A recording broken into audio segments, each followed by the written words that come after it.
Captain Vextar stood on the bridge of his raider ship, the Thornspike, watching the small human vessel drift through space ahead of them. His yellow eyes gleamed with satisfaction as he studied the energy readings on his display screen. The ship looked weak, defenseless, like a wounded animal waiting to be taken down. 3 days we have been following this pathetic little cargo ship, Vextar said to his second-in-command, Krell, and still it shows no signs of knowing we are here. These humans are even more stupid than I thought. Krell, a smaller Velkin, with scarred green scales, nodded eagerly. The thermal scans show only 5 lifeforms aboard, Captain. Their ship carries minimal weapons, just basic defensive systems.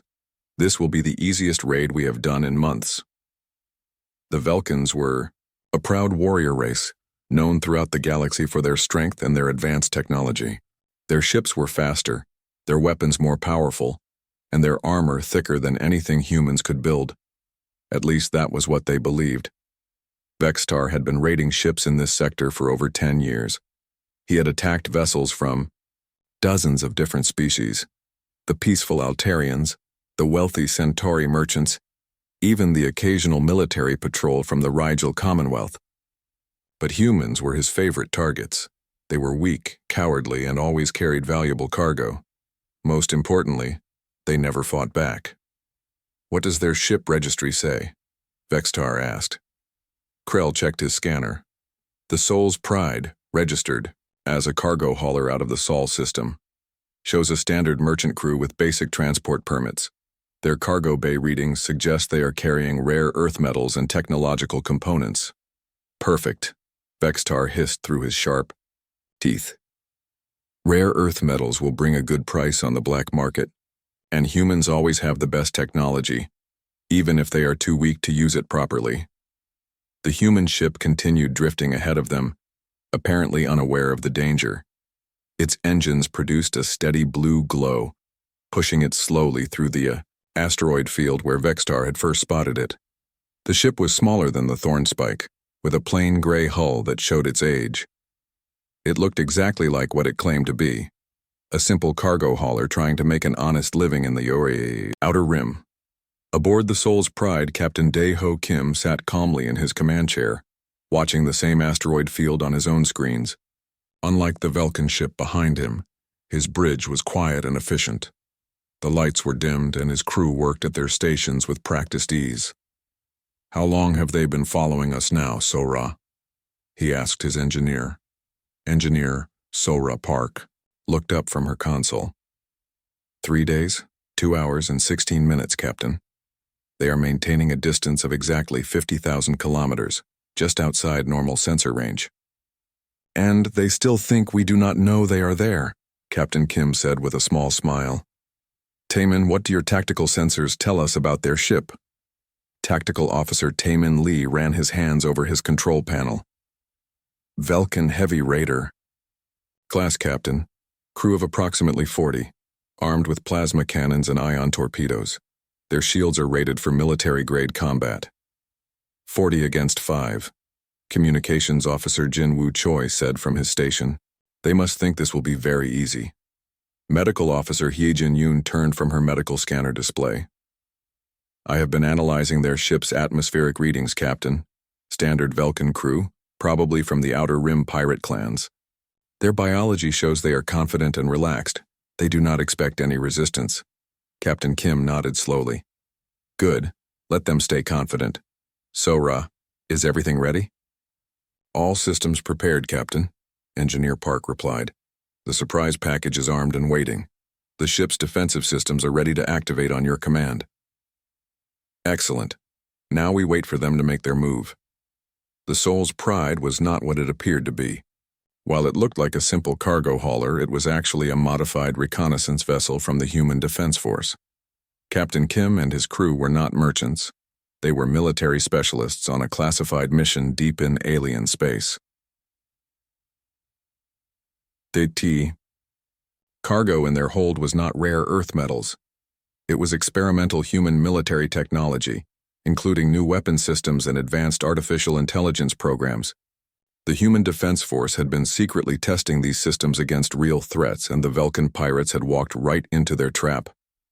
Back on the Thornspike, Vextar was growing impatient. How much longer are we going to follow them? I want to attack before they reach the next system. They will enter the Kepler asteroid belt in 1 hour, Krell reported. That would be the perfect place for an ambush. The asteroids will block their escape routes.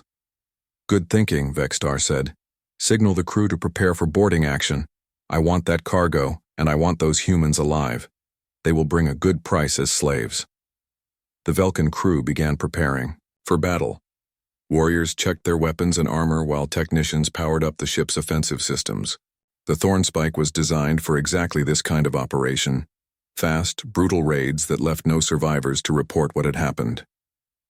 As the human ship entered the asteroid field, Vexitar gave the order to attack. All weapons, fire the disabling. Pulse, target their engines and weapon systems. The Thornspike's ion cannons fired a coordinated burst at the Soul's Pride. The energy pulse was designed to shut down the target ship's systems without destroying it completely. It was a standard pirate tactic. Disable the ship, board it, take what you want, and leave no witnesses. The pulse hit the human ship directly. The Soul's Pride's lights flickered and its engines shut down. The ship began drifting helplessly, among the asteroids apparently completely disabled. Perfect shot, Krell shouted. Their systems are down. No power, no weapons, no communications. Vextar smiled with satisfaction. Signal them to surrender. Tell them we will spare their lives if they cooperate. The communication system crackled to life, and a nervous human voice came through the speakers. This is Captain Kim of the Soul's Pride. Our systems are damaged. We surrender. Please do not harm my crew. Pathetic, Vextar muttered. They give up without even trying to fight. Prepare the boarding party. 20 warriors should be enough to handle 5 frightened humans. As the Velkin boarding ship launched from the Thornspike, Captain Kim turned to his crew with a very different expression than the fear he had shown in his surrender message. All right, everyone.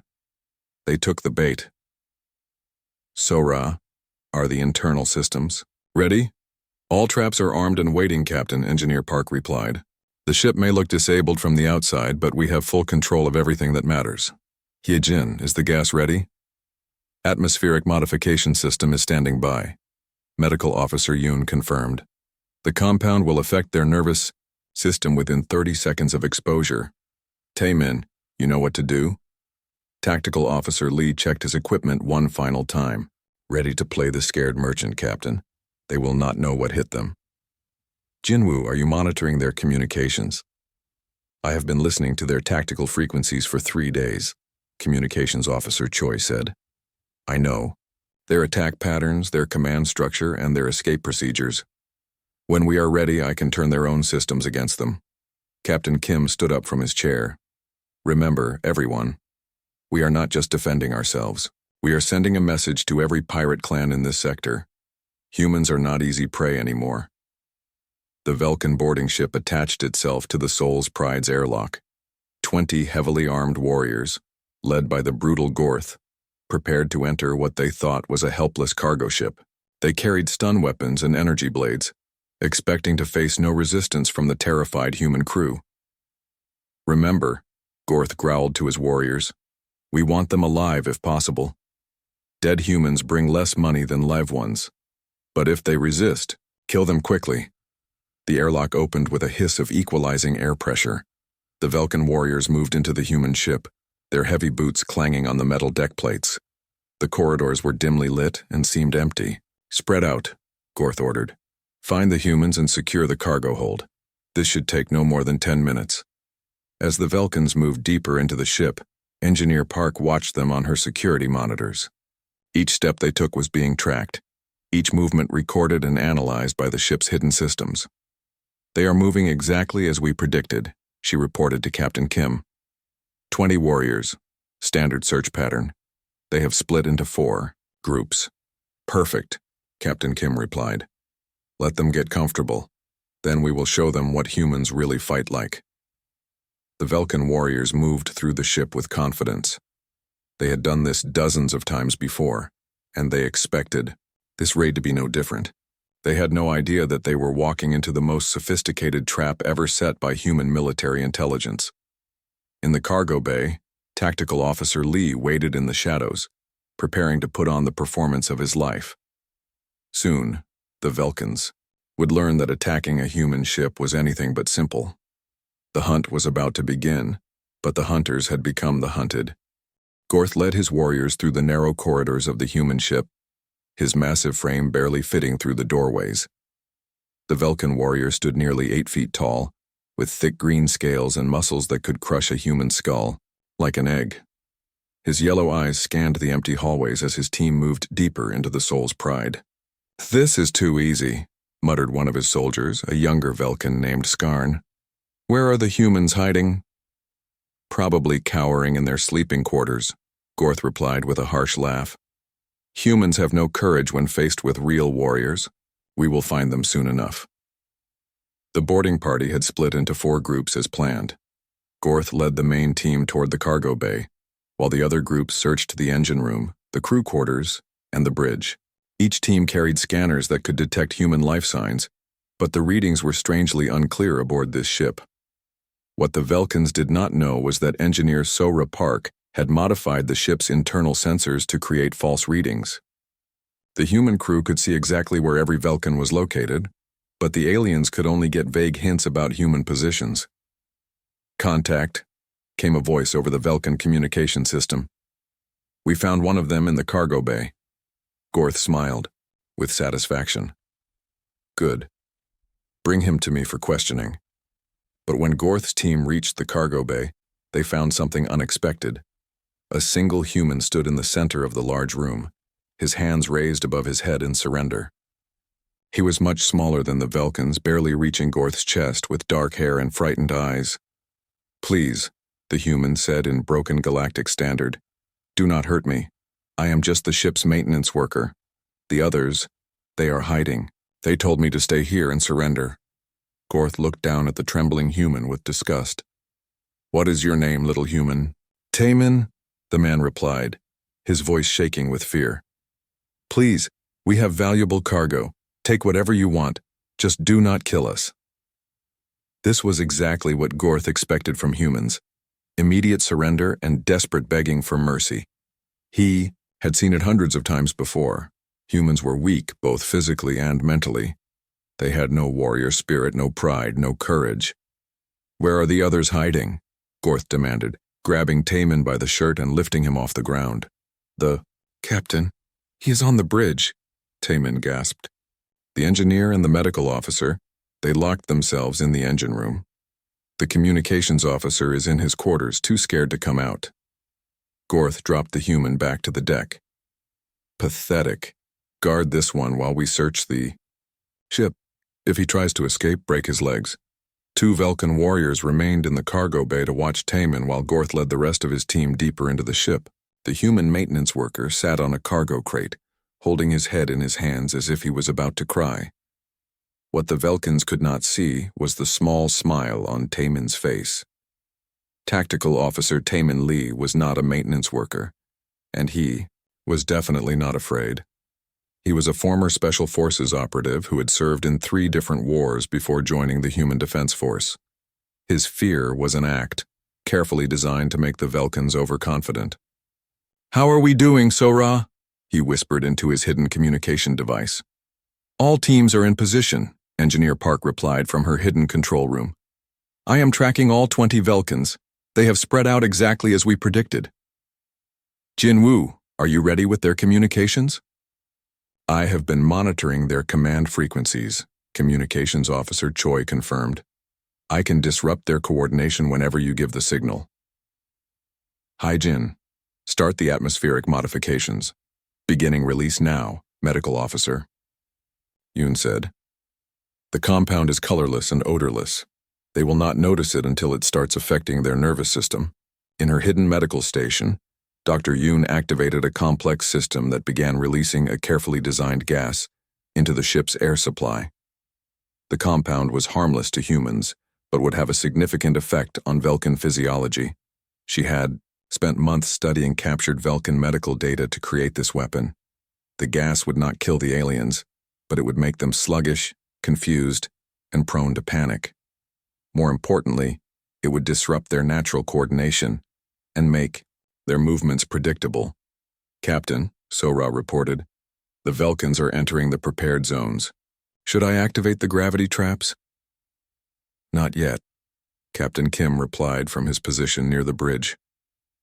"Let them get comfortable first. We want them spread out and overconfident before we spring the trap." Gorth's team reached the bridge and found it apparently empty. The control panels were dark and there were no signs of the human crew. But Gorth's scanner indicated that someone was hiding behind the main console. "Come out now or we will drag you out," Gorth called. Captain Kim stepped into view, his hands raised in surrender. Like Taemin, he appeared frightened and helpless. "Please do not hurt my crew," he said. "We are just merchants trying to make a living. Take our cargo and let us go." "Where is your engineer?" Gorth demanded. "Hiding in the engine room with the medical officer," Captain Kim replied. "They locked the door and will not come out. They are too afraid." Meanwhile, the second Velkan team had reached the engine room and was trying to break down the sealed door. The third team was searching the crew quarters, looking for the communications officer. Everything was going exactly as the Velkans expected. But in her hidden control room, Engineer Park was watching every move they made. The Soul's Pride had been modified with dozens of hidden cameras and sensors. The humans could see everything, while the Velkans could see almost nothing. "Phase 1 complete," Sora reported. "All Velkan teams are in position. The gas is beginning to take effect. I can see some of them starting to move more slowly." "Jin Woo, how are their communications?" "I have mapped their entire command structure," Communications Officer Choi replied. "I can cut off their contact with their ship whenever we are ready." "Hi Jin, what is the status of the atmospheric weapon?" "The gas concentration is reaching optimal levels," Medical Officer Yoon confirmed. "In approximately 5 minutes they will begin experiencing confusion and disorientation." Captain Kim nodded with satisfaction. The Velkans thought they were hunting helpless humans, but they had actually walked into a carefully planned military operation. Every detail had been prepared in advance. Every contingency had been considered. "Taemin, are you ready to begin the demonstration?" "Standing by, Captain," Tactical Officer Lee replied from the cargo bay. "The guards are starting to look tired. I think the gas is working." The 2 Velkan warriors guarding Taemin were indeed beginning to feel strange. Their movements were becoming slower and they were having trouble concentrating. They assumed it was just the excitement of the raid, not realizing that they were being systematically poisoned. "Something is wrong," one of them said to the other. "I feel dizzy." "It is just the ship's artificial gravity," the other replied, though he was also feeling disoriented. "These human ships always have poor environmental systems." Taemin watched the aliens carefully, waiting for the right moment. When both guards turned to look at something else, he moved with lightning speed. In less than 3 seconds, both Velkan warriors were unconscious on the deck, taken down by moves they never saw coming. "Phase 2 initiated," Taemin reported. 2 enemies neutralized in the cargo bay. No noise, no alarms." "Excellent," Captain Kim replied. "Sora, activate the gravity traps." Engineer Park's fingers danced over her control panel. Throughout the ship, the artificial gravity system began to fluctuate in carefully planned patterns. In some areas, gravity increased to 3 times normal, making movement difficult for the heavy Velkans. In other areas, gravity disappeared completely, causing the aliens to float helplessly in the air. The Velkan team trying to break into the engine room suddenly found themselves pressed against the deck by crushing gravity. Their weapons became too heavy to lift and their armor felt like it weighed 1,000 pounds. "What is happening?" one of them gasped into his communicator, but there was no reply. Communications Officer Choi had taken control of their communication system and was now broadcasting false signals that made it impossible for the different teams to coordinate with each other. "Gorth, to all teams," came a voice over the Velkan communication channel. But it was not actually Gorth speaking. It was Jin Woo, using voice synthesis technology to impersonate the Velkan commander. "Abort the mission," the fake Gorth ordered. Return to the boarding ship immediately. This is a trap. Half of the Velkin warriors began moving toward the airlock, while the other half continued their search, confused by the conflicting orders. The carefully planned boarding action was falling apart, and they did not even understand why. In the bridge area, the real Gorth was becoming suspicious. The human captain seemed too calm for someone whose ship was being raided, and the air felt strange, thick and difficult to breathe. "You," he said, pointing his weapon at Captain Kim. "What kind of cargo are you really carrying?" Captain Kim smiled for the first time since the Velkins had boarded his ship. "The kind of cargo that fights back," he said. Before Gorth could react, the lights went out. Emergency lighting came on, bathing everything in red light, and alarms began sounding throughout the ship. But these were not distress alarms. They were battle stations alarms, all hands. Captain Kim's voice echoed. The red emergency lights cast strange shadows throughout the Soul's Pride as the human crew began their counterattack. What had seemed like a simple pirate raid was now turning into a nightmare for the Velkin boarding party. Gorth stumbled backward. As the lights went out, his vision struggling to adjust to the red emergency lighting, the human captain stood before him, no longer showing any signs of fear. Instead, Captain Kim's face showed the calm confidence of a professional soldier. "Impossible," Gorth growled, raising his plasma rifle. "You are just a merchant. Humans do not fight." "You are about to learn how wrong you are," Captain Kim replied. Before Gorth could fire his weapon, the artificial gravity in the bridge area suddenly reversed. Instead of being pulled down toward the deck, both the Velkin warrior and the human captain were suddenly pressed against the ceiling. But while Gorth struggled helplessly in his heavy armor, Captain Kim had been prepared for this moment. The human had magnetic grips built into his boots and gloves.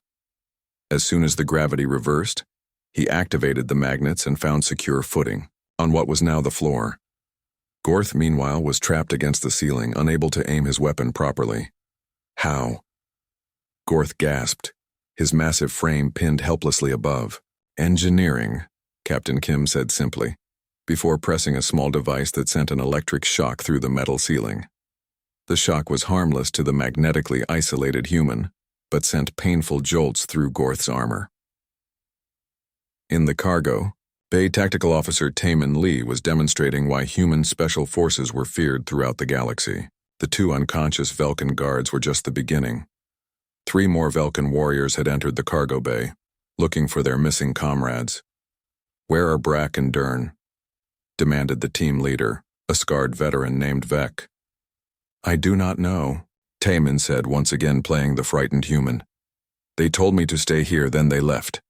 I have been waiting for them to come back." Vec looked around the cargo bay suspiciously.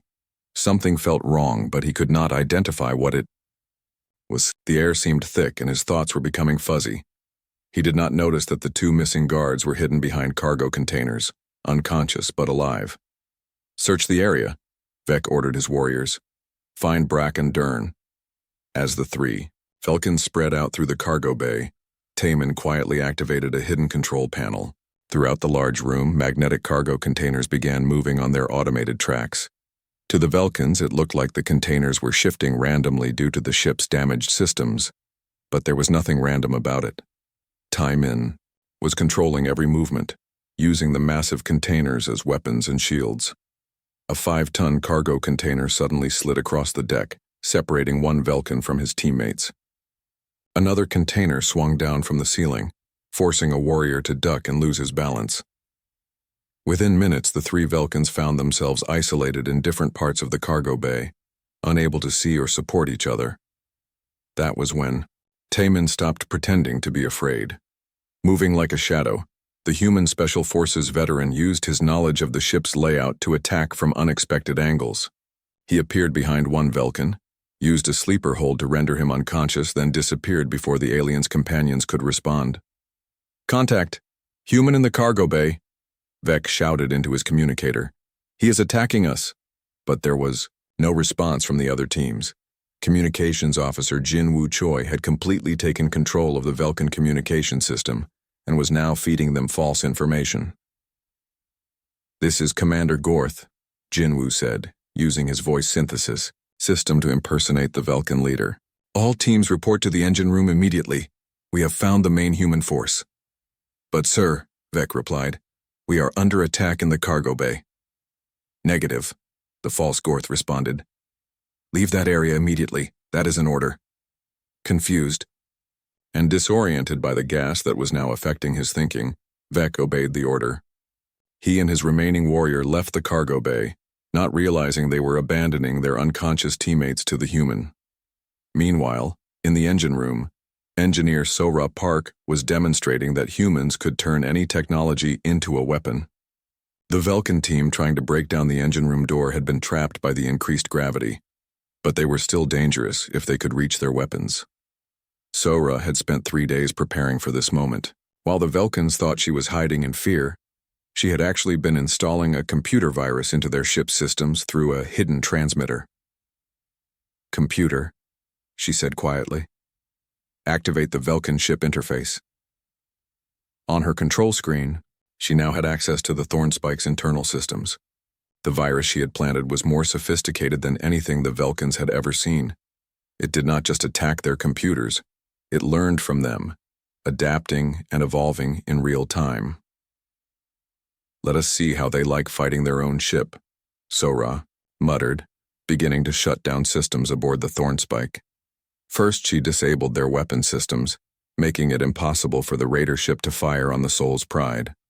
Then she began cycling their life support systems, creating uncomfortable temperature and pressure changes that would distract the crew. But her masterpiece was taking control of their internal communication system. Working with Jinwoo, she began broadcasting false emergency signals throughout the Vulcan ship. Hull breach on Deck 3, her computer announced in perfect Vulcan. All hands to emergency stations. Engine overload detected, came another false alarm. Evacuate the engine room immediately. The crew of the Thornspike began running around their ship, responding to emergencies that did not exist, while their boarding party was being systematically defeated aboard the human vessel. In the medical bay, Dr. Hyejin Yoon was monitoring the effects of her atmospheric weapon with scientific precision. The gas she had developed was a work of art, a carefully designed compound that exploited specific weaknesses in Vulcan biology. Vulcans had evolved on a high-gravity world with a dense atmosphere. Their nervous system was adapted to process information quickly in their natural environment. But the gas Dr. Yoon had created interfered with their neural pathways, making them confused and sluggish. Atmospheric weapon effectiveness at 87%, she reported to Captain Kim. Enemy forces are showing significant impairment in coordination and decision-making abilities. Excellent work, Heejin, the captain replied. How long before the effects become critical? At current concentrations, complete disorientation should occur within 10 minutes, Dr. Yoon replied. However, the effects are reversible. They will recover completely once they are removed from the contaminated atmosphere. This was important. The humans were not trying to kill the Vulcans. They were trying to teach them a lesson. Dead pirates could not spread word about what had happened aboard the Soul's Pride. Throughout the ship, the remaining Vulcan warriors were becoming increasingly confused and panicked. The artificial gravity kept changing, making movement difficult. Their communication system was giving them contradictory orders. Strange gases in the air were making them feel sick and disoriented. Worst of all, the humans they had expected to find cowering in fear were now hunting them through the corridors of their own ship. Vec and his last remaining warrior stumbled through the ship's corridors, looking for the engine room that their commander had ordered them to find. But every corridor looked the same in the red emergency lighting, and the gas was making it hard for them to think clearly. Where is the engine room? Vec asked his companion, a young warrior named Thek. I do not remember, Thek replied, his yellow eyes looking confused. This ship is like a maze. Every passage looks the same. What they did not know was that Engineer Park had activated the ship's internal defense system. Corridor lighting was changing to create optical illusions, making familiar passages look different. False walls were sliding into place, blocking some routes while opening others. The humans were turning their own ship into a trap. Behind them, Moving silently through the shadows, Tactical Officer Tae-min Lee was following their every move. He had disabled 5 Velkan warriors already, and these would be numbers 6 and 7. Tae-min waited until the 2 aliens were separated by a corridor junction, then struck with military precision. A quick blow to Vex's neck pressure point dropped the larger warrior instantly. Thek turned at the sound, but Tae-min was already behind him, applying a sleeper hold that rendered the young Velkan unconscious within seconds. Cargo bay secured, Tae-min reported. 7 enemy warriors neutralized, all alive but unconscious. Outstanding, Captain Kim replied. Sora, what is the status of the engine room team? 5 Velkans trapped by gravity manipulation, Engineer Park reported. They cannot move or use their weapons effectively. Should I release them into the corridor for Tae-min to collect? Do it, the captain ordered. One by one, the trapped Velkan warriors were released from the crushing gravity, only to find themselves face to face with a human special forces operative who moved like a ghost and struck like lightning. Within an hour of their boarding action beginning, 15 of the 20 Velkan warriors were unconscious and secured. Only 5 remained active, including their leader Gorth, and they were scattered throughout the ship, confused and unable to communicate with each other or their ship. Jinwoo, Captain Kim. Admiral Zekthos of the Velkan Imperial Navy stood on the bridge of his flagship, the Destroyer of Worlds, reading the report from Captain Vextar with growing disbelief.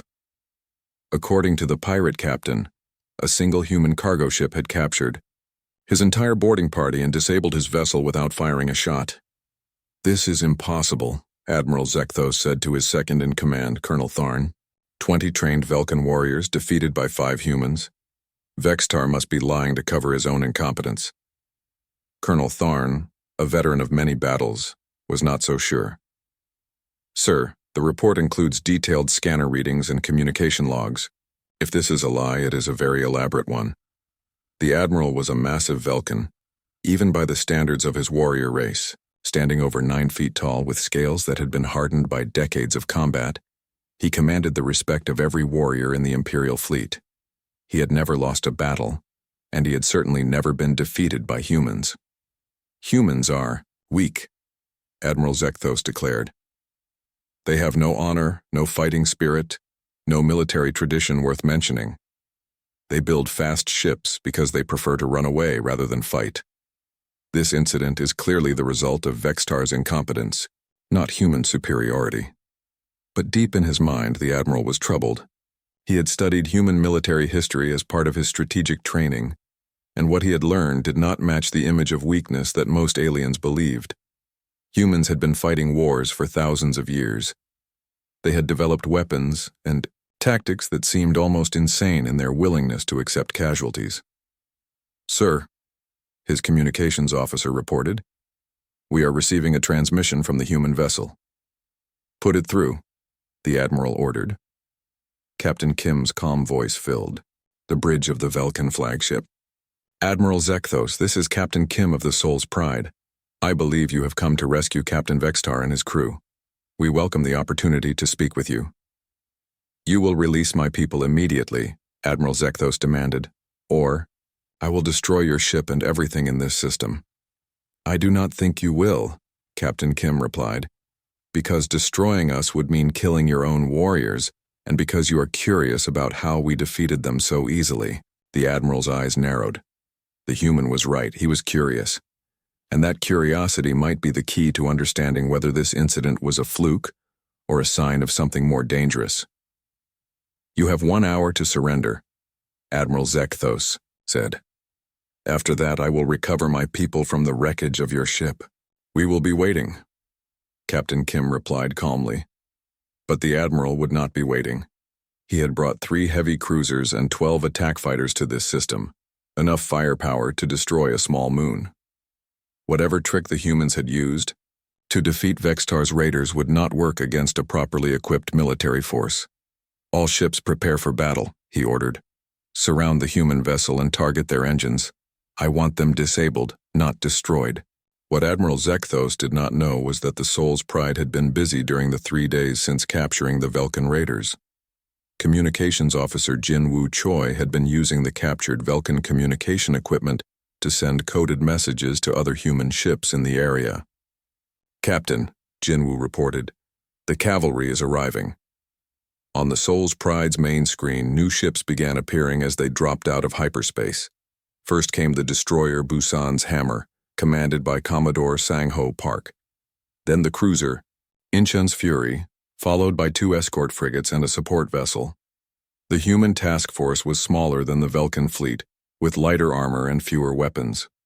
But Admiral Zekthos was about to learn that humans had a very different approach to space combat than most alien species.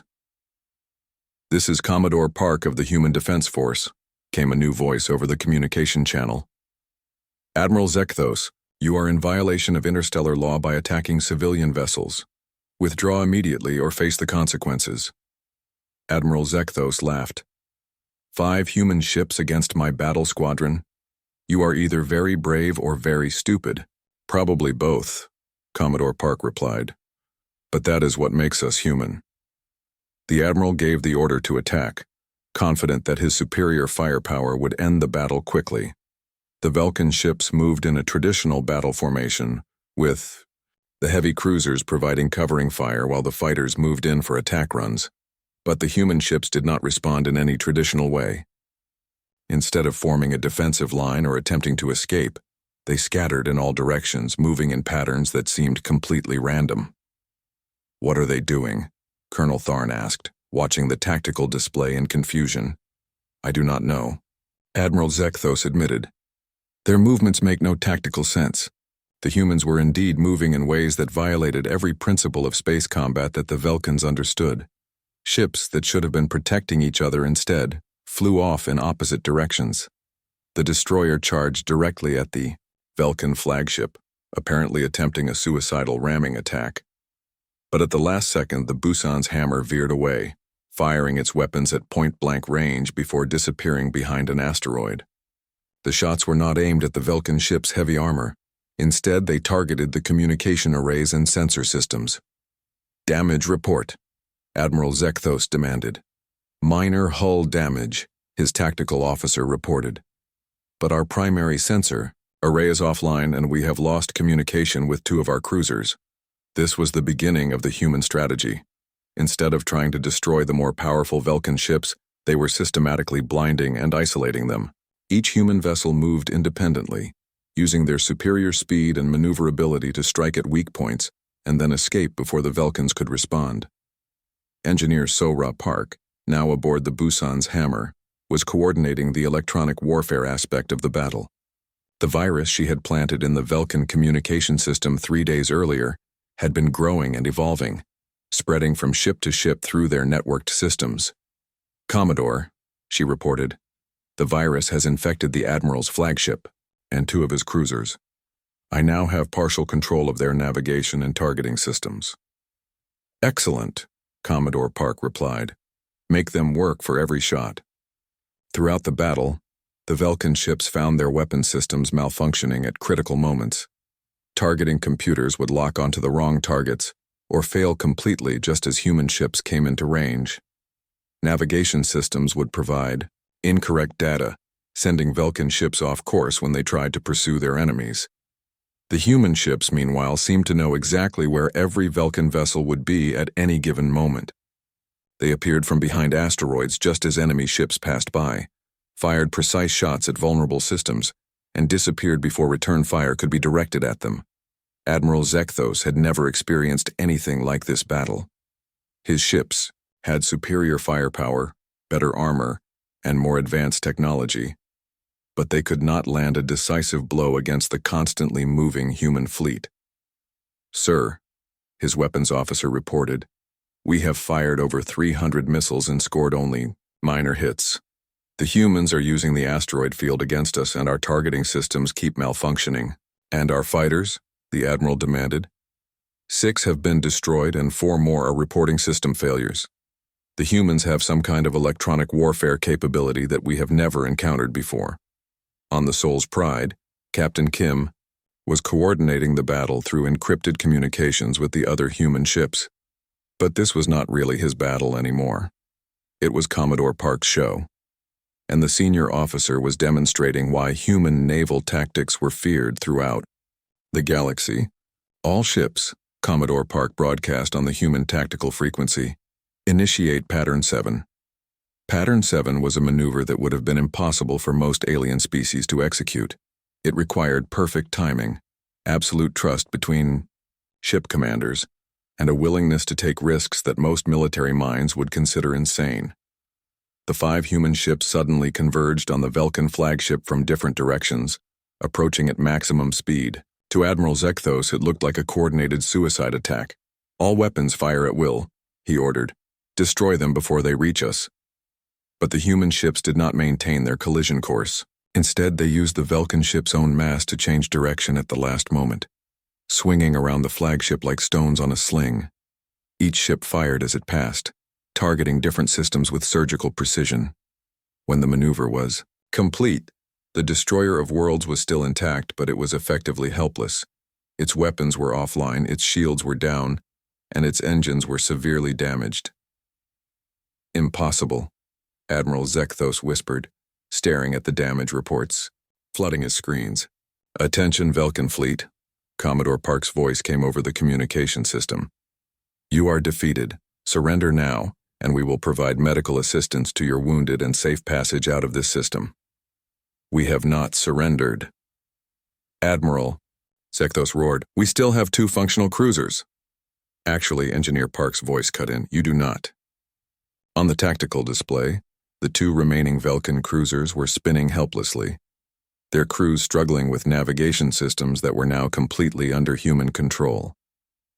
The virus had finally taken full effect, turning the Vulcan ships' own computers against them. "How is this possible?" Admiral Zekthos. Admiral Zekthos sat in the conference room aboard the Busan's Hammer, his massive frame barely fitting in the chair designed for humans. His yellow eyes studied the 5 human officers seated across from him, trying to understand how such small, weak-looking beings had defeated his entire battle squadron. Commodore Sangho Park sat at the head of the table, his calm demeanor showing no signs of triumph or arrogance.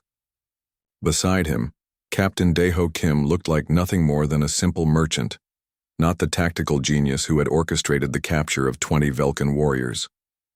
The other 3 officers, Engineer Sora Park, Communications Officer Jin Woo, Choi, and Medical Officer Hee-jin Yoon, appeared to be ordinary crew members. "I do not understand," Admiral Zekthos said finally. "Your ships are smaller than ours. Your weapons are less powerful. Your armor is thinner. How did you defeat us so easily?" "That is exactly the problem with your thinking," Captain Kim replied. "You believe that bigger and stronger always means better. But humans learned long ago that survival is not about being the biggest predator. It is about being the smartest." Commodore Park activated a holographic display that showed the recent battle from a tactical perspective. "Admiral, tell me what you see when you look at this battle." Zekthos studied the display, watching as the human ships moved in their seemingly random patterns. "I see chaos. I see ships moving without formation, attacking without coordination, taking unnecessary risks." "Exactly," Commodore Park said. "You see chaos because you are looking for the kind of order that your military teaches. But we are not fighting your kind of war." Engineer Sora Park leaned forward. "Admiral, let me ask you a question. How many wars has your species fought in the last 1,000 years?" "The Vulcan Empire has conquered 47 star systems," Zekthos replied proudly. "We have defeated enemies across the galaxy." "Conquered, yes," Dr. Hee-jin Yoon said quietly. "But how many times have you fought for survival? How many times has your homeworld been threatened with complete destruction?" The Admiral considered the question. "Never. The Vulcan Empire is too strong to be threatened." "That is your weakness," Captain Kim said. "Humans have been fighting for survival for our entire history. We have fought wars where losing meant the complete extinction of our people. We have faced enemies with better technology, larger armies, and superior resources, and we have learned to win anyway." Communications Officer Jin Woo Choi activated another section of the holographic display. "This is human military history, Admiral. In the last 5,000 years, we have fought over 10,000 major wars.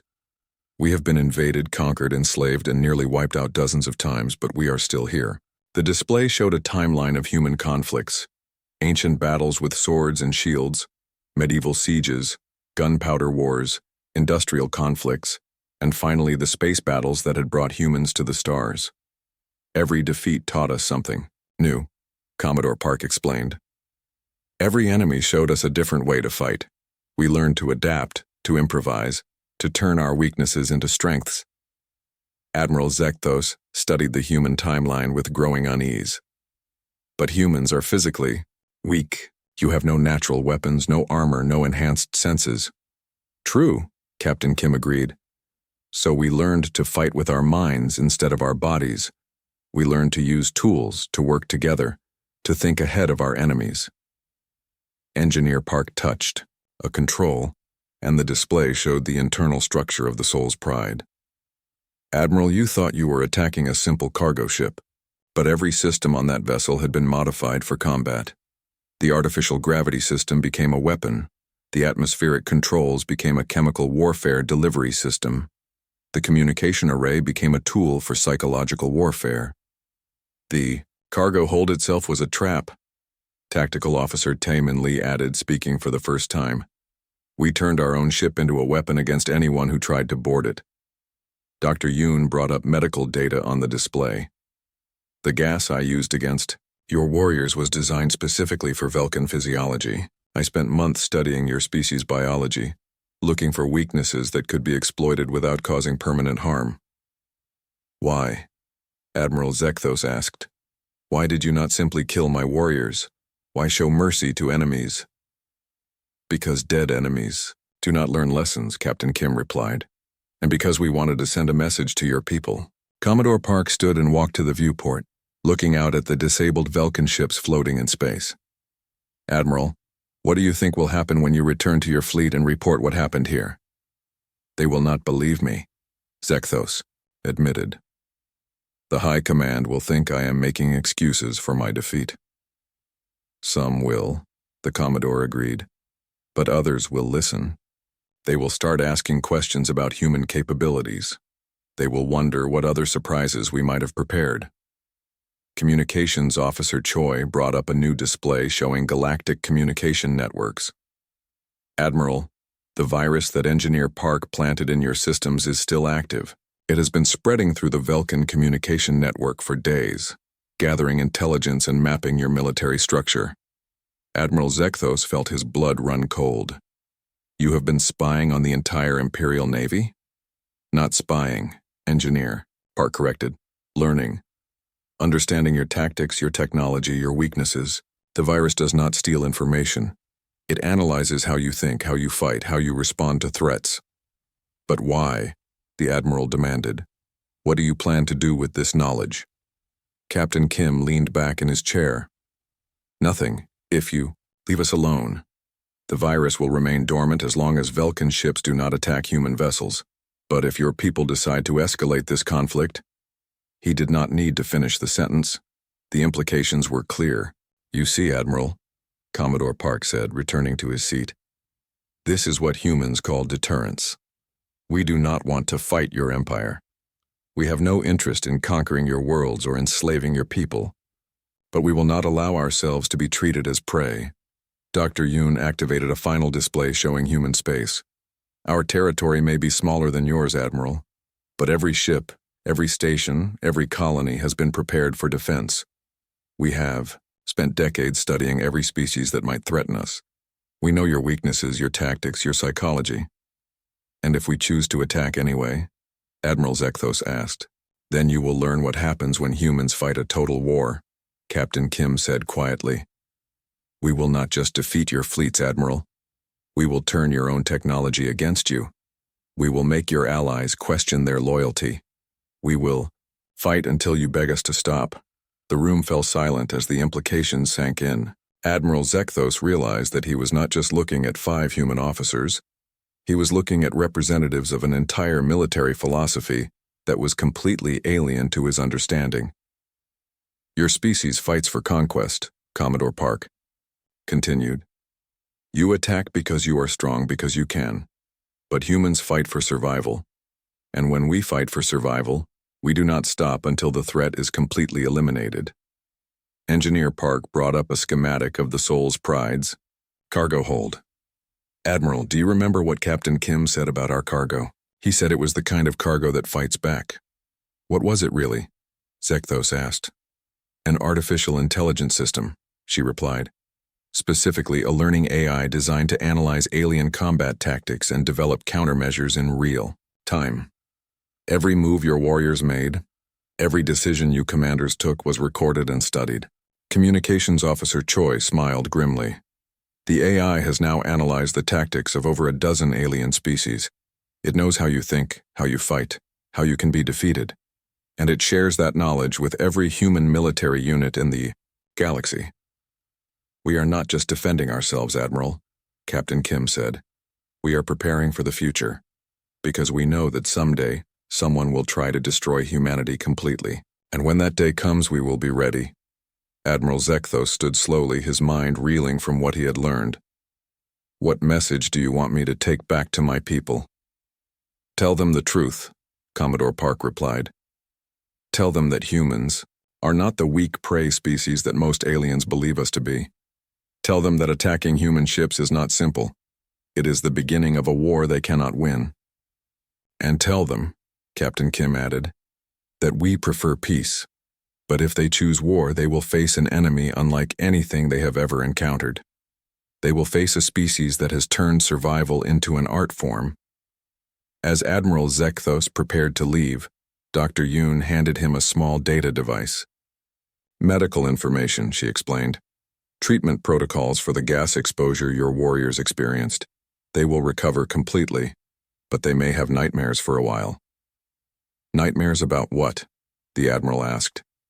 About the moment they realized they were not the hunters anymore, she replied. Hours later, Admiral Zekthos stood on the bridge of his flagship as it prepared to jump to hyperspace. His fleet was battered but intact, his warriors alive but humbled. He looked back at the human ships one final time, marveling at how ordinary they appeared. Sir, Colonel Tharn said quietly, how do we report this to the High Command? We tell them the truth, Admiral Zekthos replied. We tell them that we have encountered an enemy that fights like no one we have ever faced before. We tell them that humans are not prey animals. They are predators who have